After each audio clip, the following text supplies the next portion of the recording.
virtual facilitators and designers. So virtual training is more effective and fun if it's interactive, right? But right now, many of us might be wishing our platform had more bells and whistles. To create optimal engagement, we need to be creative and adapt each interaction to whatever platform tools we do have available. For example, if you don't have access to polls, use status icons to vote or design a slide that allows your participants to add a symbol to weigh in right on the screen. There are also several interactive polling web applications that can be integrated into your training sessions in real time. Poll Everywhere, Mentimeter, and AHA Slides are a few of my favorites.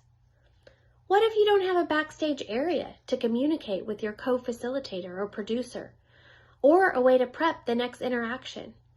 You can utilize private chat or even use a back channel, some other communication tool. If you don't have that backstage area to prep for the next interactive interaction, design your training to give yourself an opportunity to make those changes during a break or another built-in pause. Don't let your platform's lack of tools keep you from rolling out an interactive training. Utilize your creativity to leverage the tools you do have, and you'll be maximizing your participants' engagement. And that's my tip of the day.